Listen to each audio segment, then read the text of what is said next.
Hello everybody, in our last video we worked on our space shaders, and as you can see there's some sparkly bits appearing at the behind, and they also get loose and then reappear, and they all go at this bottom left direction.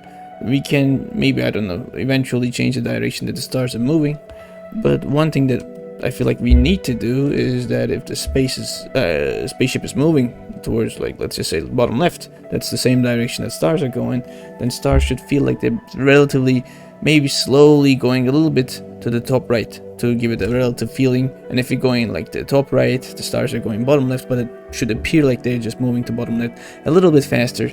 And for each direction, this should happen. And something else that I'm gonna try to do is just give all these stars not the same color, but like just create a color palette, just rotate it around, and which stars are matching with the color palette will have their own color. Just maybe going with like initially 4 colors should be good enough to see if it's gonna make our space more lively. Okay, after messing around with it for a few hours, I finally managed to figure out a way of giving multiple colors to like different stars and changing them around with time. As you can see, I have 4 aptly named variables: color 1, color 2, and color 3 is actually the 4th color, but we're just counting from 0 because we're programmers. And I guess we can't really see that much because there's not much stars here, but you might see some blues and some reddish colors. Let's go to the scene if this is gonna be any more helpful, which it's currently not. But let me help you out with decreasing the star density a little bit. Can you see the different colors? There's greens around, there's reds around, blues, yellow or orangish colors at the top. And can you see the pattern that I actually applied? If not, let me help you out again. And here you go. The reds will eventually go to the top, oranges will eventually go down. Right now, I guess oranges will always be in green because the rotation speed is the same, so same as with the reds and the blues. I guess there's 2 corners where they pretty much share the colors, but let's go back to star density of 7 point something, or at least like 4 to see it. And now we can see the yellows and reds are still coming down, I guess, but the colors are rotating, as we can see. And now I'm gonna start working on the stars moving with our spaceship. Okay, so what we want to do with this part is we want to create a parallax effect. So whenever a ship is going towards one direction, it's going to look like the space is going in a relatively opposite direction. At least maybe it can even look like it's stopping if the ship's speed is exactly the same as its movement speed. But let me show you what like this. If I make the horizontal -1, it means we're going towards left. Maybe something like -10 would be easier to get. If we're going towards left, the space is gonna look like it's going towards right. And +10 is right in the horizontal axis, so the space is gonna look like it's going left. And the same goes for the vertical. That's too much. And the same goes for the vertical. 10 would be positive direction, so it's gonna look like the space is going down, and -10 is gonna make it look like space is going up. So if you make something like this, -10 is bottom and plus is right. So if you're going bottom right, it's gonna look like the space is going top left. Okay, before we connect the script with the material, let me show you what I've done in the material part. So this is the original part. We have time, and time is getting divided by space speed. So I guess space speed is an inverse space speed, because the higher this is gonna get, the slower the space is gonna move. And normally this was just connected to the tiling and offset, so it was changing where we are at the space. And right now I'm bringing horizontal and vertical from the spaceship script. So these are normalized values. They have the maximum value they can take is 1 or -1. And they form into a vector 2, and we multiply these two with the divide output.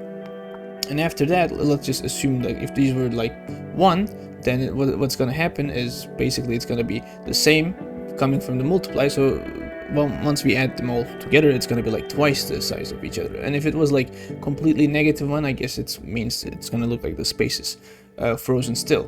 But we can actually change this by just multiplying the vector 2's output to see what's a good value to stop at. And okay, I connected the horizontal and vertical variables, and now when we move,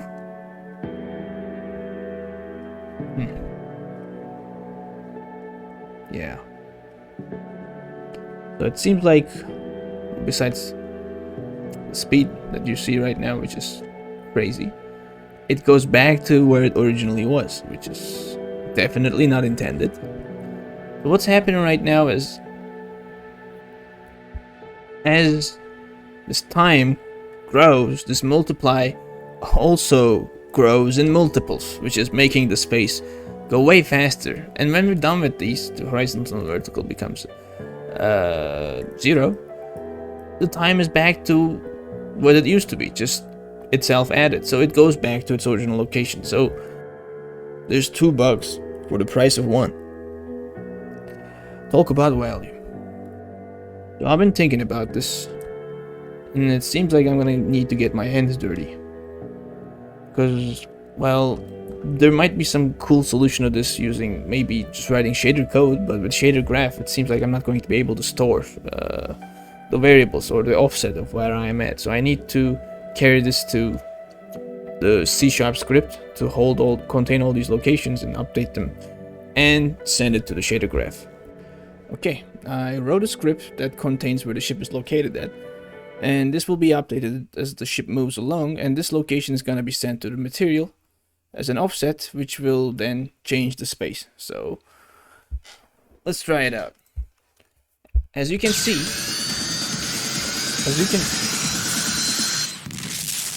if you wait,